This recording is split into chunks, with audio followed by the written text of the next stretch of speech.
Nigeria can develop a competitive market if the private sector collaborates with government to drive the ease of doing business initiative. This position was highlighted at the Freight Forwarder Summit in Lagos, where the deliberations centered on the need for a change in the country's economic narrative. TVC News correspondent Ifunanya Eze reports.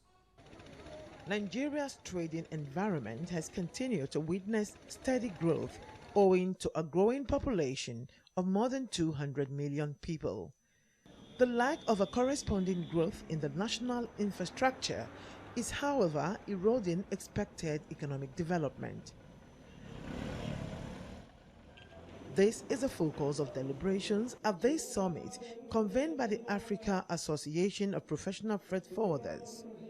Discussants identified challenges confronting trading operations while noting that the nation's business environment is still uncompetitive. The road, Napapa should the road. You know, everybody knows what's happening over there. We want government to look after that. If there could be alternative, like a rail, to provide a rail and try to decongest this port, use other ports in the country, the business will be flow. And look at the tariff being paid. Government should look at something there, give a concession on tariff. People are paid higher. Government cannot continue to talk about ease of doing business when they themselves, they've not done what they're supposed to do. For instance, the issue of hydro scanners. We need to engage ourselves in automation. The shipping business is becoming paperless, but nothing is working.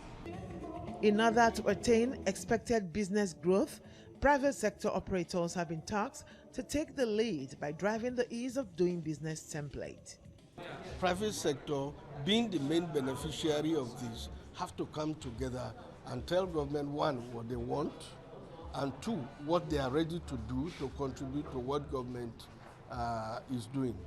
And I think if the two of them, government and the private sector, taking their responsibilities, we can make these things work. What we need to do is to engage the stakeholders on the need to respect the rules of engagement. Government regulations need to be obeyed. And where they're not obeyed, it's a problem. If the infrastructure is not there, it's a problem. So we must come to terms. And therefore, all of us must agree to create opportunity for a greater Nigeria. The conviction is that collaboration and compliance from the private sector will yield quick results and benefits. Ifunanya Eze, TVC News, Lagos.